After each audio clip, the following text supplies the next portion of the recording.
નમસ્કાર, જય શ્રી કૃષ્ણ। આજના જય પટેલ વ્લોગમાં ફરી પાછું તમારું સ્વાગત કરું છું ને આજના વ્લોગમાં આજ હું તમને બતાવવા જઈ રહ્યો છું। આજ હું પહોંચી ગયો છું એક સાથે 12 જ્યોતિર્લિંગના દર્શન કરાવવા માટે ને એ આવેલું છે પાલીતાણા તાલુકાનું નાનીમાળ ગામ। નાનીમાળ ગામની અંદર એક સાથે મારી પાછળ તમે જોઈ શકો છો તે 12 જ્યોતિર્લિંગના તમને એક સાથે દર્શન થવાના છે। આ છે ધામનું નામ છે કૈલાસ ધામ। તો આપણે હવે વિડીયોનો અહીંયાથી કરીએ છીએ શરૂ।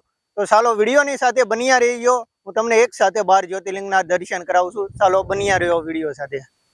અત્યારે આપણે અંદર એન્ટ્રી લઈ લીધી છે ને એન્ટ્રી લેતાની સાથે તે આ બાજુ જે બિરાજમાન છે એ ગણેશજીનું મંદિર છે।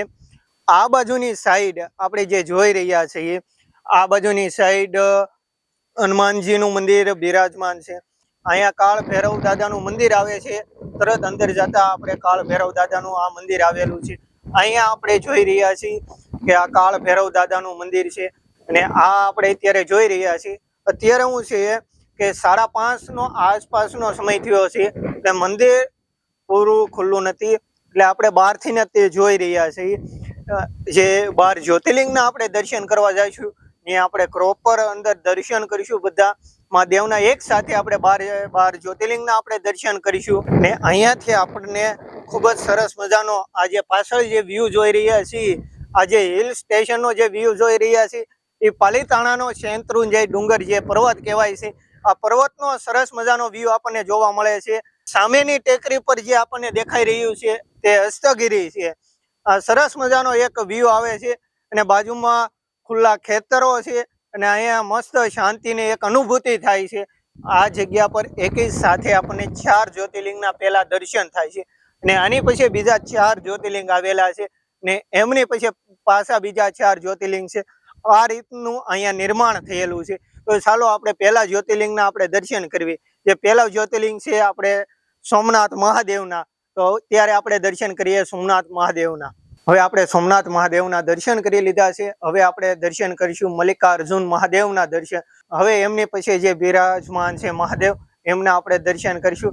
હવે પછીના જે મહાદેવ છે મહાકાળ મહાદેવના આપણે દર્શન કરવા જઈ રહ્યા છીએ। આપણે 4 મહાદેવના દર્શન કર્યા પછી આ સુંદર મજાનો જે બગીચો આવેલો છે અને અહીંયા સરસ મજાની લોકોને બેસવા માટેની વ્યવસ્થા કરી છે। આ ગ્રીલની અંદર આ બધી જગ્યાએ જોઈ શકીએ છીએ કે અહીંયા જે દીપ પ્રાગટ્ય કરી શકાય એવી સુંદર મજાની આ જે જગ્યા બનાવવામાં આવેલી છે ને અહીંયા હવે આપણે જે જોઈ રહ્યા છીએ આ બીજા 4 મહાદેવના દર્શન કરવાના છે।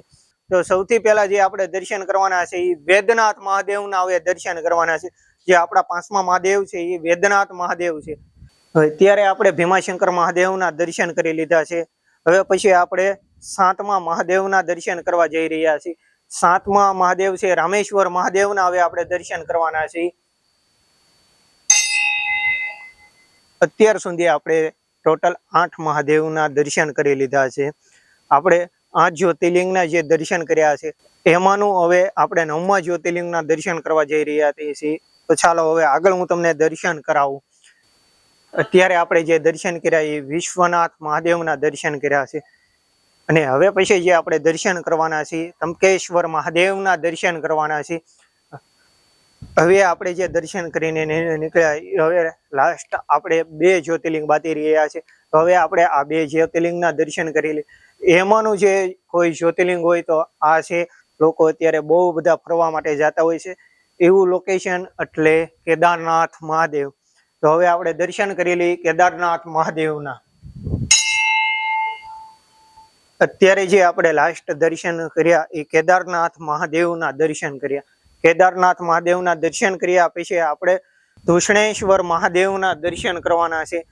આ નામ થોડુંક બોલવું અઘરું પડે છે પણ આપણે ટ્રાય કરીએ છીએ।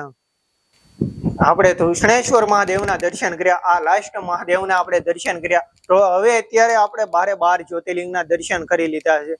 તો હવે અહીંયા બીજી કઈ રીતની વ્યવસ્થા છે, શું સુવિધા છે, શું ફરવાનું છે, આઉટડોર ખૂબ જ ફરવાની મજા આવે એવું આ લોકેશન છે। તો હવે આપણે આ આશ્રમની આ જગ્યાની બીજી વિઝિટ કરીશું। પરમ પૂજ્ય સંત શ્રી એટલે વિજયગીરી બાપુ અત્યારે જે આપણે જગ્યાએ પહોંચ્યા છીએ અને આજે અમારી પાછળ જે આ જગ્યા જોઈ રહ્યા છો એ સદગુરુ શ્રી વિજયગીરી બાપુનું આસન। તો ચાલો ત્યાં જઈને હવે આપણે દર્શન કરી લઈએ। ઓમ નમો નારાયણ. ને અહીંયા આપણે દર્શન કરીને પછી આપણે પેલી બાજુ જે દર્શન કરવા જવાનું છે ત્યાં દર્શન કરવા જઈશું. પહેલા આપણે અહીંયા દર્શન કરી લઈએ. ને હવે આપણે જે દર્શન કરવા જવાનું છે આ વિજય બાપુ નું જે આસન છે એ જગ્યા છે. અહીંયાથી હવે આગળ જતા એક બીજું નાનું મંદિર આવે છે. કેમ કે આ મંદિરને આપણને ખબર નથી કયું મંદિર છે, તો આપણે ત્યાં જઈને જોઈએ. ને એ પેલા રસ્તામાં એક સરસ મજાનો અહીંયાથી આ જગ્યા માટે પાણીની જે વ્યવસ્થા કરવામાં આવે છે, એક આ સરસ મજાનો કૂવો આવેલો છે. અહીંયાથી બધે પાણીની વ્યવસ્થા કરવામાં આવતી હોય છે આ કૂવા થકી. અહીંયા સંત શ્રી કરશનગીરી બાપુની આ જગ્યા બનાવવામાં આવેલી છે. આ સરસ મજાનું આ સુંદર આ અદ્ભુત આ જગ્યા છે. એકદમ મનને શાંતિ મળે એવી આ સુંદર જગ્યા છે. તો આવી જગ્યાએ આપણે ફરતું રહેવું જોઈએ. અત્યારે જે આપણે પહોંચ્યા છે બાજુમાં એક ખોડિયાર માતાનું મંદિર આવેલું છે. હવે આપણે દર્શન કરવા જવાના છે જે ખોડિયાર માતાનું મંદિર છે. અને એમની બાજુમાં જે આ સરસ મજાનું જે એક સિંહની પ્રતિમા બનાવવામાં આવેલી છે, આ જે આપણે જોઈ રહ્યા છીએ આ સિંહની સરસ મજાની પ્રતિમા બનાવવામાં આવેલી છે. પણ આખું બતાવવું થોડુંક મુશ્કેલી ભર્યું છે આ કામકાજ, કેમ કે પેસના હિસાબે અમારા કેમેરામેનને બહુ તકલીફ પડતી છે શૂટ કરવું. હું અંદર દર્શન કરી આવું ખોડિયાર માતાના. ને આ સુંદર મંદિર જે છે આ ખોડિયાર માતાનું આ સુંદર મંદિર આવેલું છે. ને હવે એમની બાજુમાં આ સાઈડ જે આ જગ્યા આવેલી છે આ એક ધૂણા માટેની જગ્યા છે. તો ચાલો હવે અંદર આપણે ધૂણાના દર્શન કરી આવીએ. સંત શ્રી જોઈ રહ્યા છીએ આ સંત શ્રી રણછોડગીરી બાપુ આપણે સોમલ જે જગ્યા આવેલી છે ત્યાંથી આ બાપુની પ્રતિમા લગાવેલી છે. પછી આ ધર્મ વિભૂષણ સદગુરુ શ્રી વિજયગીરી બાપુ જે અત્યારે આપણે જે જગ્યામાં છીએ આ જગ્યા વિજયગીરી બાપુની જગ્યા કહેવાય છે. ને એમની બાજુમાં મહંત શ્રી ગણેશગીરી બાપુ જે આપણે બાપુના ગુરુભાઈ હતા એમની આ તકદી લગાવવામાં આવેલી છે. આપણે જોઈ રહ્યા છીએ આ ત્રણેય એવી સુંદર તકદી લગાવવામાં આવેલી છે. અને હવે અહીંયાથી અંદર જતા અહીંયા આપણે વિજયગીરી બાપુનો આ ધૂણો આવેલો છે. હવે આપણે આ ધૂણાના દર્શન કરી લઈએ. આ ધૂણાની જગ્યા છે. આ જે જગ્યા છે આ જગ્યા આપણે જે જોઈ રહ્યા છીએ આ વિજયગીરી બાપુની ધૂણાની જગ્યા છે. અને આ આપણે જોઈ રહ્યા છીએ આ વિજયગીરી બાપુનો જે ફોટો લગાવેલો છે અને અહીંયા એમનો આ ધૂણો આવેલો છે. અત્યારે હવે આપણે આ ધૂણાના દર્શન કરી લીધા. સદગુરુ શ્રી વિજયગીરી બાપુના આપણે અહીંયા જગ્યાના દર્શન કર્યા. ખૂબ જ તમને અહીંયા મજા આવી છે દર્શન કરવાની. હવે અહીંયા ભોજનશાળા આવેલી છે. અહીંયા લોકો જે શ્રદ્ધાળુઓ આવતા હોય છે એમના માટેની જમવાની વ્યવસ્થા કરવામાં આવેલી છે. ભોજનશાળા આવેલી છે, ખૂબ જ મોટી ભોજનશાળા છે. ને સાથે અહીંયા આ બાજુની સાઈડ આપણે જો જોઈએ તો આ બાજુની સાઈડ આપણે અહીંયા બાળકો રમી રહ્યા છે અને બાજુમાં પાણીની વ્યવસ્થા કરવામાં આવેલી છે. આવી આ સુંદર જગ્યા છે. અત્યારે જે આપણે જગ્યાએ ઊભા છીએ આ જગ્યા છે ભોજનશાળા છે. અહીંયા જે શ્રદ્ધાળુઓ આવે છે એમના માટેની આ ભોજનની વ્યવસ્થા અહીંયા થાય છે. ને આ બાજુની સાઈડ જે છે આ ભોજનશાળા આવેલી છે. અહીંયા ભોજન જે બધું બને છે શ્રદ્ધાળુ માટેની જે પ્રસાદી બને છે એ પ્રસાદી અહીંયા રહેતી હોય છે. અને અહીંયા આશ્રમમાં બધા શ્રદ્ધાળુને પ્રસાદી પીરસવામાં આવતી હોય છે. ને અહીંયા બધું ભોજન પ્રસાદ બનતો હોય છે. અને આ જોઈ રહ્યા છીએ કે કેટલો મોટો આ ઢગલો જે લાકડાનો કરવામાં આવ્યો છે કે લોકો અહીંયા શ્રદ્ધાળુઓ જે બહુ આવતા હોય છે એમના માટે ભોજન પ્રસાદ જે બનાવવામાં આવતો હોય છે એમના માટેની આ બધી વ્યવસ્થા કરવામાં આવેલી છે.